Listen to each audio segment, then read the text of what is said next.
My name is Ella, and this is my creative writing channel, Critical Storytelling, where I use critical analysis to help you tell your story. I want to look at William Carlos Williams' The Red Wheelbarrow again. So much depends upon a red wheelbarrow glazed with rainwater beside the white chickens. And I always picture the wheelbarrow being like up on its end, like resting against the side of a building.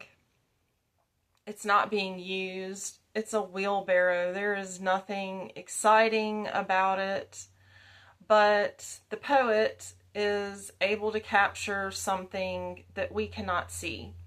And I think that he does this through a perspective of gratitude. To say that so much depends upon this presumably well-made object, because the poem was written 100 years ago, and people made things with their hands back then that lasted. So we can presume that so much depended upon this wheelbarrow being made that it gave a man his livelihood to provide for his family. And then in turn, what he made, this wheelbarrow, was able to provide sustenance for the people and animals that lived on the farm, moving dirt and grain around. So even though in the poem we don't see anything being done, there's no movement, there is movement in the language. With the word glazed, I think that movement is inherent in that something just kind of easily moves across the surface. And then also with chickens. Chickens do not stand still. They have this like nervous, jittery motion about them that in combination, these two things just make the poem come alive. And I want to read our example that Palladin gave us. Thank you very much for participating. And Palladin's example, we have so much depends upon the moonbeams. The stillness of their light renews my soul. The dew alights upon the blades of grass to shimmer in the morning sun.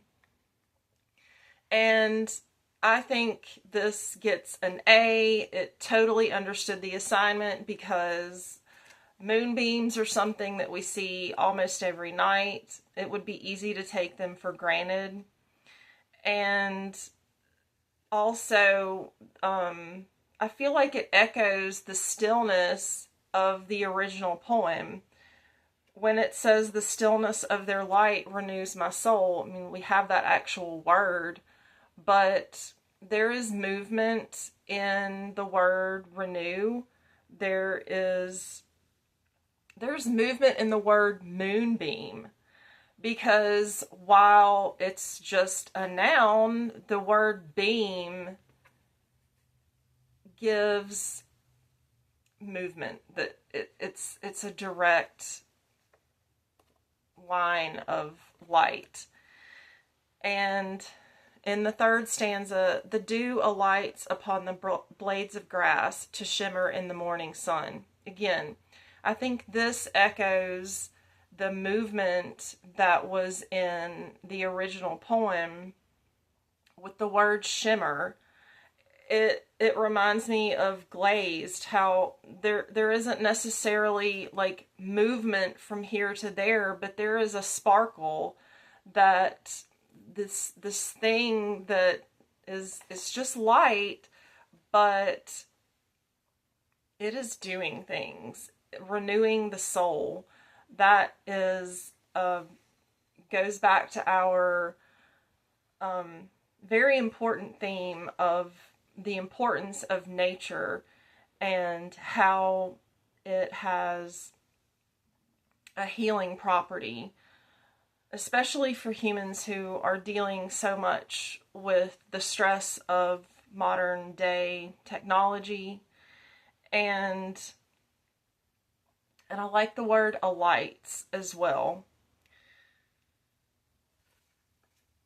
So I hope that you will find the opportunity to take something in your life that you may take for granted, find a moment when you feel like you need gratitude, and take a minute to write down a poem that immortalizes something.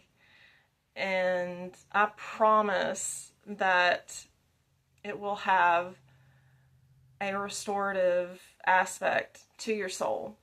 Thank you.